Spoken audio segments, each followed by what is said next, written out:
In this video, I'm going to talk about a fallout shelter and how you can make your home or apartment into a fallout shelter, or really any building that you have to bug into. Now, this is called bugging in. Now, World War III and nuclear Armageddon is a real possibility, guys, with each and every day. That's why it's so important to keep prepping and start prepping if you haven't already. Now, many preppers have been preparing and prepping for nuclear war for many years. They have expensive air filtration systems, radiation test kits, expensive underground bunkers, and their own gas mask. But this video is for the everyday prepper, or for the everyday person that wants to prepare and survive a nuclear blast, but they don't have either the finances or the resources to prep like they're rich. Now, here at All Day Everyday Preparedness, it's my mission to help get you prepared and start prepping for Shtf and any other disasters that we may face. Now, tensions are escalating, as you know, with the United States and Russia, and as you probably heard, a dirty bomb may come into play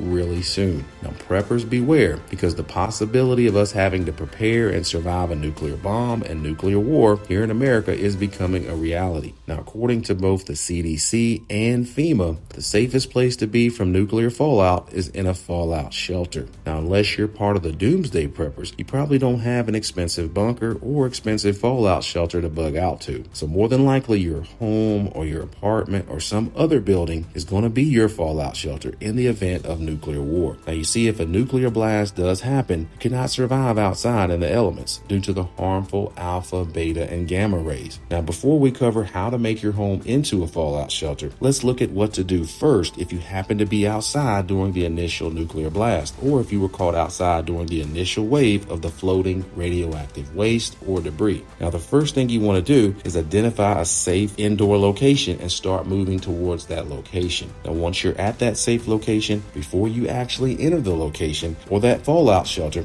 you want to strip off at least your outer layer of clothing. That's to include your shoes, your hats, gloves, any watches or jewelry that you may have on. Now, removing this contaminated clothing can reduce up to 90% of the radioactive contamination. Now, if possible and if water is available, then you're going to want to thoroughly wash your body and any exposed skin and hair with soap and water. Now, by doing these two simple steps, you will severely reduce the amount of radiation that you're exposed to and limit your chances of becoming ill. You're going to want to do your own research into these things. Now, the next thing you want to do, preferably prior to entering the fallout shelter, is to turn off any fans, any air conditioners, or any forced air heating units that bring in air from the outside. Now, again, this is considering that the power and the electricity is still working. Now, once inside your home or your apartment or what you're using for your fallout shelter, you're going to need to close and lock all windows and doors and close any fireplace or wood stove dampeners. Now, the next thing you do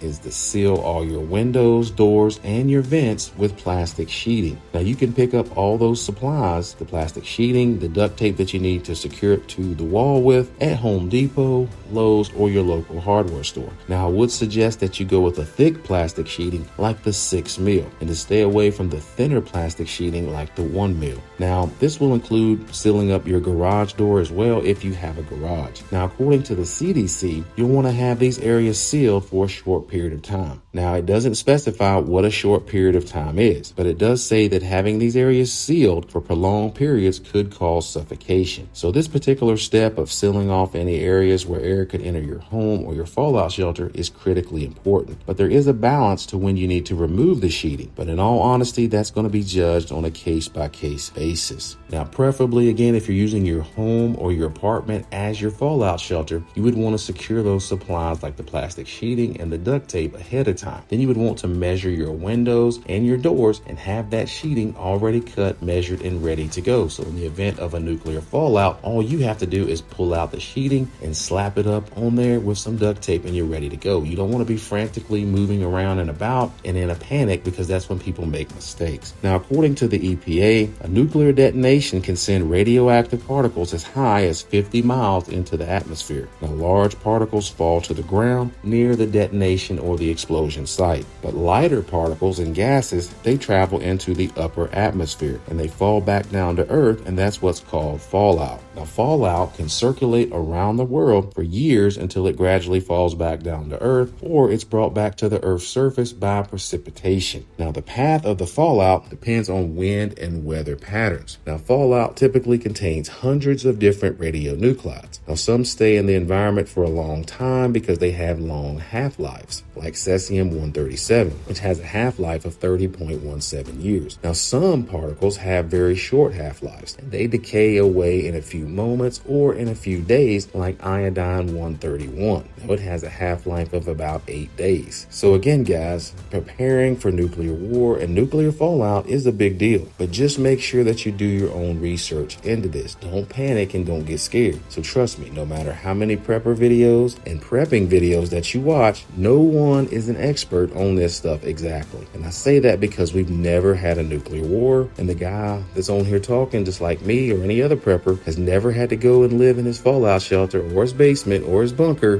during nuclear war. So no one is an expert. So do your own research in these things, guys, especially when it comes to prepping for SHTF or really prepping in general. Now, the last thing you want to do, if it's available, is to move to the lowest level of your home or your apartment. Now, ideally, this would be a basement. Now, if you don't have a basement, but you have done all the other steps, you've sealed off all your windows and doors, etc., then you want to move to the most central point or the center point of your home or apartment. Now, this is going to create some distance between you and the radioactive particles. Now, gamma rays, they have the most penetrating power, but to stop these, you need what you call shielding. That's why ideally, if you're in your basement with a thick concrete foundation, that helps do a lot of shielding to those gamma rays. Also with the dirt and earth around your home. But again, if you don't have a basement, you need to put in place some shielding measures. Now, again, this is in a last case, last resort scenario, so you have to do what you have to do to survive. Now, what you want to do is you want to use some furniture, right? Or some mattresses or anything that has some mass and bulk to it, and you want to stack that around your walls. Again, and you're going to be in the center of the room. So that's going to create some type of barrier, some type of shielding for you. Now, is that going to shield every radioactive particle? Probably not. But is it going to shield some? Yes. And that's what this is about. Being prepared, doing the best that you can do with what you have. Again, make no mistake about it, guys. No matter what prepper channel that you watch, trust me, no one is an expert on this stuff, guys. Again, because no one has lived through it. So you just have to do what you have to do for yourself and for your family. Now, again, we hope that we never see nuclear war, guys, or nuclear Armageddon. But again, it's looking more and more like that. But again, that's why we prepare as preppers. So I urge you to continue to do your own research into this subject and don't just settle for watching a video and think that you're going to be ready and totally prepared for nuclear war and nuclear fallout. It just doesn't work that way, guys, from just watching a video. You have to learn as much as you can and put some